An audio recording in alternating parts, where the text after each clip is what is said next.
we're standing on, this rock. Which one is it? You know, the textbooks are telling us that this is an oblate spheroid. Have you read about that? Heard about that? An oblate spheroid.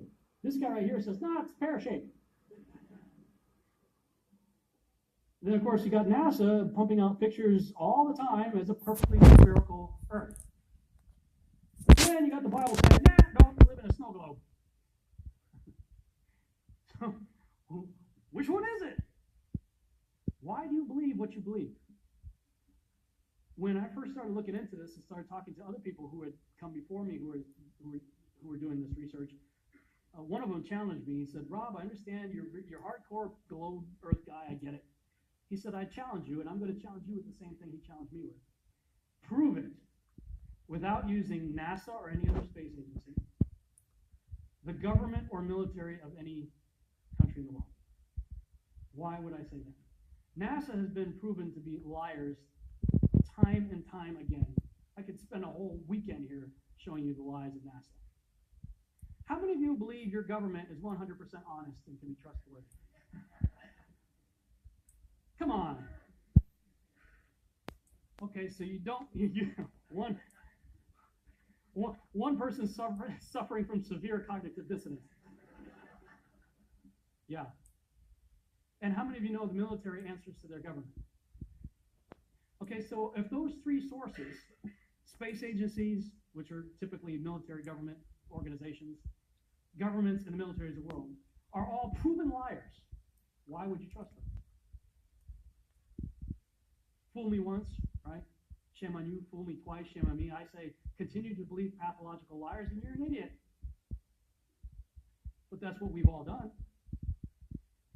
And so, I look at these stuff, we've all seen the textbooks, we've all seen the videos and movies and all these things, and there's so much of it. Do you know what the budget NASA has? Do you know how much they get? How much money they get? Tens of billions of dollars a year. Have you seen the movie Gravity? Okay. That's made for about $100 million, give or take. And if you saw the movie Gravity, that was pretty impressive. I saw it on IMAX, big screen, like, wow. I mean, I felt like I was with Sandra Bullock flying around in space, freaking out myself. Very impressive. Just saw the movie, Passengers, I think it's called. Same thing. Okay, this is what they're able to do with $100 million. What are you able to do with tens of billions of dollars a year since the 60s?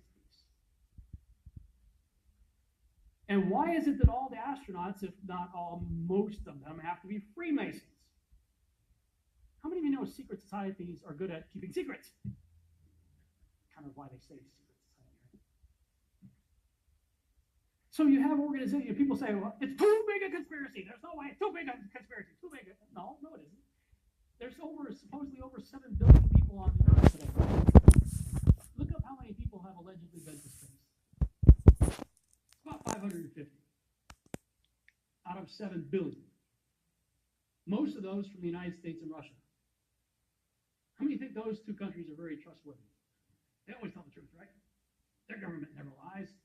My government never lies. And most of the astronauts are military trained. I was in the military. We're trained to keep secrets. Right? Yeah. I say don't trust me either. And they're Freemasons. Okay, secret, all over the place. 500-something people. It's not too hard. The mechanic has no idea what the king knows. Right? There are people working for these agencies that believe what they're doing is what they're doing. They're making parts. They got to go on something that's going to get launched up somewhere. That's all they know. There are other people who sit in front of computers that get data coming from somewhere, and they interpret that data. Are they in on the conspiracy? No, they're just doing their job. But I'll tell you, some of these people are starting to question their job. People say, we've all seen the curve. You ever look out? You ever fly in an airplane? You're an idiot. If you ever flown in an airplane, you've seen the curve. I've flown in an airplane lots of times. And I would have said before doing this research that I saw the curve too. But you didn't. You thought you did. You convinced yourself that you did.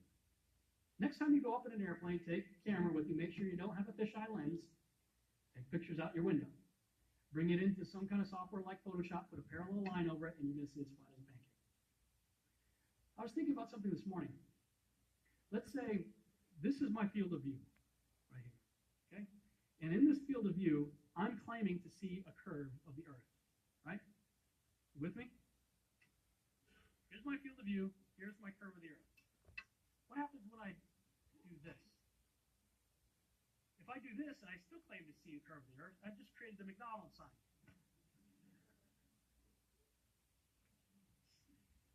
Right? Field of view, curved Earth. Field of view, curved Earth. Curved Earth, McDonald's. We're living in McDonald's. You're not seeing curve. And I'm going to challenge you to start looking for the curve. You've ever been to the ocean, you've seen the curve. Okay, prove it. You've ever been to the beach, you've seen ships go over the curve. Okay? Go buy the Nikon Coolpix P900 camera. It has an 83 power optical zoom lens with a digital zoom that effectively doubles that. I'll just say, go have fun.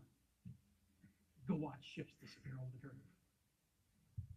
I went to an electronic superstore one day. I had already bought mine, and it took me a long time to get a hold of these cameras because they were always out of stock. And I went to this one superstore, and they were out of stock. And the guy that was there, I was asking him about it. He goes, "Yeah, we can't seem to get them." He said, "I want to check it out too. I've been hearing a lot about this camera." I said, "Yeah, I know why you can't find them anywhere." He goes, "Really? Why?" I said, "Do you know what cognitive dissonance is?" No? Well, it's when you believe something to be true, and then somebody challenges it, and you think the other guy's an idiot. Okay. Okay, so with that being said, would you like me to continue? Yeah. Flat earthers are buying them all up. What? I said, cognitive dissonance. Remember that?